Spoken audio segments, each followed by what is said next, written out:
राधे राधे दोस्तों, जय श्री कृष्णा। हर हर महादेव, जय भोलेनाथ की।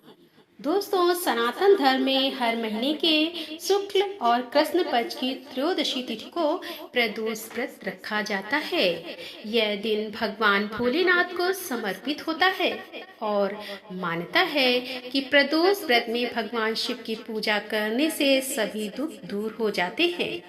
भगवान शिव अपने भक्तों को धन, सुख, समृद्धि और मान सम्मान का आशीर्वाद देते हैं। इस दिन उपवास रखकर व्रत की कथा पढ़ने और सुनने से व्रत का पूर्ण फल होता है। किंतु जो भक्त किसी कारण से उपवास नहीं रख सकते, वे प्रदोष काल में भगवान शिव की पूजा करके हाथ में 11 हरे मूंग के दाने या 11 अक्षत के दाने लेकर व्रत की कथा यदि पढ़ते हैं या सुनते हैं तो भगवान उनकी भी समस्त मनोकामनाएं पूर्ण करते हैं। तो प्रिय भक्तजनों, अब आपको सुनाते हैं रवि प्रदोष व्रत की कथा। क्योंकि इस बार का प्रदोष रविवार के दिन पड़ रहा है, ऐसे में यह रवि प्रदोष होगा। रवि प्रदोष व्रत रखने से समाज में मान सम्मान की प्राप्ति होती है, विरोधी शांत होते हैं। जिसकी जैसी कामना हो, भोलेनाथ की कृपा से वह कामना पूर्ण होती है। एक समय सभी प्राणियों के हितार्थ परम पावन भागीरथी नदी के तट पर ऋषि समाज द्वारा विशाल गोष्ठी का आयोजन किया गया। इस महासभा में व्यास जी के परम शिष्य पुराण वेता श्री सूत जी महाराज हरि कीर्तन करते हुए पधारे। श्री सूत जी को आते हुए देखकर सनक आदि 88,000 ऋषि मुनियों ने खड़े होकर उन्हें दंडवत प्रणाम किया।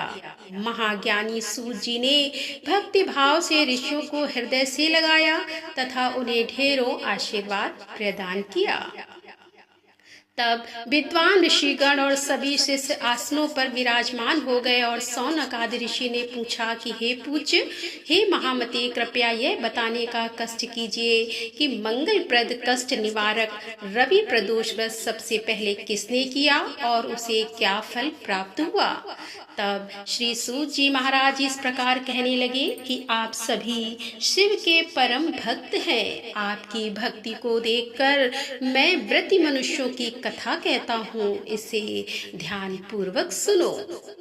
एक गांव में अति दीन ब्राह्मण निवास करता था। उसकी साध्वी पत्नी प्रदोष व्रत रखा करती थी। उनका एक ही पुत्र था।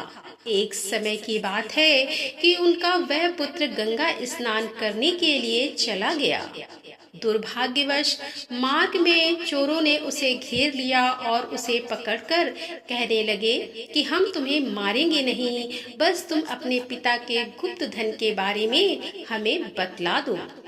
चोरों की बात सुनकर वह बालक बड़े दीन भाव से कहने लगा कि हे बंधुओं, हम तो अत्यंत दुखी दीन हैं, हम बहुत गरीब हैं, हमारे पास भला धन कहाँ से आएगा। बालक की बात सुनकर चोर कहने लगे, तो फिर बता, तेरी इस पोटली में क्या बंधा हुआ है। बालक ने चोरों की बात सुनकर बिना डर के कहा कि इसमें तो मेरी माँ ने मेरे लिए रोटियां दी हैं। यह सुनकर चोरों को उस बालक पर दया आ गई। उन्होंने अपने साथियों से कहा कि साथियों, यह बालक तो बहुत ही दीन दुखी मनुष्य है, इसीलिए हम इसको छोड़कर किसी और को लूटेंगे। ऐसा कहकर चोरों ने उस बालक को जाने दिया। अब वह बालक वहां से चलते चलते एक नगर में जा पहुंचा। नगर के पास ही बरगद का एक विशाल वृक्ष था। वह थका हुआ था, इसीलिए वह बालक उसी बरगद के वृक्ष की छाया में सो गया। उसी समय उस नगर के सिपाही चोरों को खोजते हुए उस बरगद के वृक्ष के पास ही जा पहुंचे, जहां पर वह बालक सोया हुआ था। वह बालक को चोर समझकर बंदी बनाकर राजा के पास ले गए। तब राजा ने उस बालक को कारावास में बंद करने का आदेश दे दिया। उधर ब्राह्मणी का लड़का जब रात होने तक घर नहीं लौटा तो उसे अपने बेटे की बहुत चिंता हुई। अब अगले दिन प्रदोष व्रत था। ब्राह्मणी ने प्रदोष व्रत रखा और भगवान शिव से सारा दिन मन ही मन अपने पुत्र की कुशलता की प्रार्थना करने लगी।